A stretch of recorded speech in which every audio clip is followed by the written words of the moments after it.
सोचिए रात के 1:30 बज रहे हैं और बाहर बहुत तेज बारिश हो रही है। आपको अचानक क्लिक होता है कि आज तो बिरयानी खाने का मन है। 10 मिनट बाद एक डिलीवरी पार्टनर बारिश में भीगते हुए आपके घर के दरवाजे पर आता है। आप उसे सिर्फ एक ऑर्डर समझते हैं, लेकिन उस ऑर्डर के पीछे चल रहा होता है $1 बिलियन टेक्नोलॉजी मशीन। एक मशीन जो हर second thousands of orders process करती है, लाखों डिलीवरी पार्टनर्स को वो मैनेज करती है और हर मिनट करोड़ों रुपए का बिजनेस जनरेट करती है। लेकिन सवाल यह है, एक छोटी सी बेंगलुरु स्टार्टअप इंडिया की सबसे बड़ी फूड डिलीवरी कंपनी में से एक कैसे बन गई? आइए आज हम देखते हैं स्विगी की कंप्लीट स्टोरी।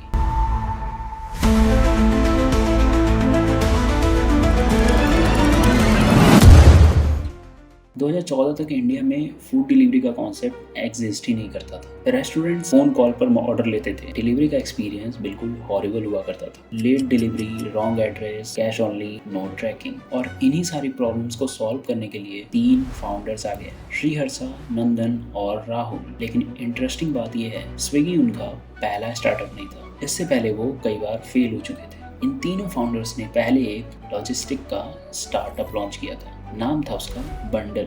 आइडिया तो अच्छा था, लेकिन टाइमिंग गलत थी। इंडिया उस टाइम इस चीज के लिए रेडी नहीं था। फिर क्या था, बंडल का आइडिया फेल हो गया। लेकिन इसी फेलियर ने इन तीनों फाउंडर्स को एक इम्पॉर्टेंट लेसन दिया। लेसन ऐसा कि इंडिया की सबसे बड़ी प्रॉब्लम लॉजिस्टिक है, और अगर लॉजिस्टिक सॉल्व हो जाए तो बहुत बड़े बिजनेसेस को क्रिएट किया जा सकता है। यहीं से इन लोगों का आया स्विगी का आइडिया। तो सवाल ये बनता है कि आखिर स्विगी इतना फेमस कैसे हुआ? उस टाइम बहुत सारे कॉम्पिटिटर्स एग्जिस्ट करते थे। कॉम्पिटिटर्स जैसे कि जोमेटो, फूड पांडा, टाइनी आउल। लेकिन इन सब का बिजनेस मॉडल बहुत अलग था। ये कंपनी सिर्फ रेस्टोरेंट्स को लिस्टिंग करती थी। डिलीवरी रेस्टोरेंट की रिस्पॉन्सिबिलिटी थी। स्विगी ने बोला नहीं, अब रेस्टोरेंट रिस्पॉन्सिबल नहीं रहेगा, डिलीवरी हम करेंगे। इस एक डिसीजन ने पूरा गेम बदल दिया। स्विगी ने खुद के डिलीवरी पार्टनर्स हायर किए, जीपीएस ट्रैकिंग बनाई, रूटिंग एल्गोरिदम डेवलप किए और रेस्टोरेंट्स को कन्विंस किया कि लॉजिस्टिक्स हमें संभालने दो। इन सब के बाद कस्टमर्स को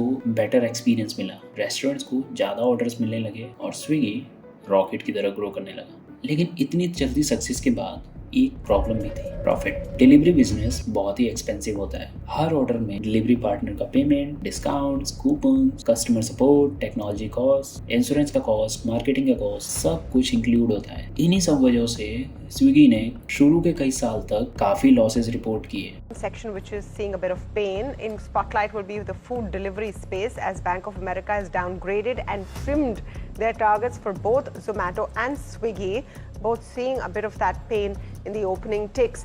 लेकिन सारे इन्वेस्टर्स को एक चीज दिख रही थी, ग्रोथ। और स्टार्टअप वर्ल्ड में ग्रोथ प्रॉफिट से ज़्यादा इंपॉर्टेंट होता है। फिर साल 2015 से नेक्स्ट कुछ सालों में स्विगी ने $100 ऑफ मिलियन रेज किए और इन सारी फंडिंग को यूज़ किया गया डिलीवरी नेटवर्क को एक्सपेंड करने में, टेक्नोलॉजी को इम्प्रूव करने में, मार्केटिंग में और नए सिटीज़ में अपना ब्रांड लॉन्च करने में। हर फंडिंग राउंड के बाद कंपटीशन और भी इंटेंस होता गया। अब इंडिया में सिर्फ फूड डिलीवरी का बिजनेस नहीं था, ये एक बैटल फील्ड बन चुका था। एक साइड स्विगी और दूसरी साइड जोमेटो। दोनों companies heavy discounts, cashbacks, free deliveries, membership plans और रेस्टोरेंट पार्टनरशिप्स सब कुछ एग्रेसिवली प्रोवाइड कर रही थी। कभी स्विगी आगे, कभी जोमेटो। ये वॉर आज भी कंटिन्यू है। अब बात ये आती है कि कोविड से क्या असर पड़ा इसमें। 2020 तक पूरे इंडिया में लॉकडाउन लगा हुआ था, रेस्टोरेंट्स बंद थे, रोड्स खाली। लेकिन कुछ हफ्तों बाद फूड डिलीवरी फिर से रीस्टार्ट हुई। कस्टमर्स ऑनलाइन ऑर्डरिंग की हैबिट डेवलप करने लगे। इसी पीरियड में स्विगी ने एक और अपॉर्चुनिटी देखी। हम सिर्फ फूड डिलीवरी नहीं, डेली ग्रोसरीज भी डिलीवर कर सकते हैं। यहीं से इंस्टामार्ट का जन्म हुआ और क्विक कॉमर्स का एरा शुरू हुआ, द 10 मिनट रेस। आज कॉम्पिटिशन सिर्फ फूड डिलीवरी का नहीं है। ब्लिंकिट, जेप्टो, बिग बास्केट और इंस्टामार्ट, ये सारे एक ही रेस में है। कौन कस्टमर्स को फास्टेस्ट डिलीवरी दे सकता है?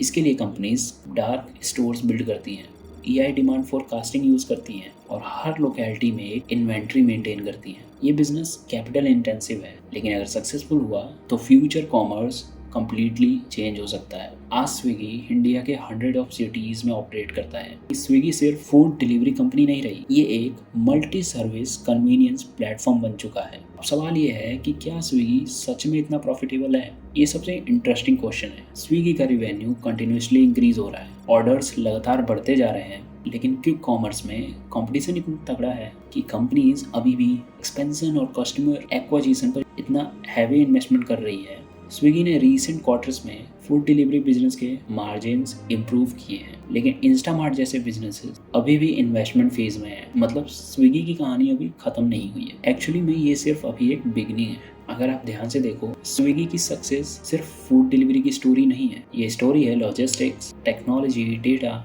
और एआई और उस एग्जीक्यूशन की जिसमें एक फेल्ड स्टार्टअप से $1 बिलियन कंपनी तक का सफर तय किया। और ये सिर्फ इसलिए हो पाया क्योंकि इन तीनों फाउंडर्स ने डीपली समझा कि प्रॉब्लम है कहाँ और उसका सॉल्यूशन इन लोगों ने सबसे बेटर एग्जीक्यूट किया। अगली बार अगर आप एक सिर्फ बर्गर ऑर्डर करोगे तो याद रखना उस बर्गर के पीछे lakhs of delivery partners, thousands of engineers और बिलियंस ऑफ डॉलर्स की टेक्नोलॉजी काम कर रही है। अगर आपको ऐसी बिजनेस डॉक्यूमेंट्रीज अच्छी लगती हैं तो चैनल को सब्सक्राइब जरूर करें। तो मेरी इस ब्लैकबेरी वाली डॉक्यूमेंट्री को जरूर देखें कि आखिर ब्लैकबेरी सक्सेसफुल इतना क्यों नहीं होता।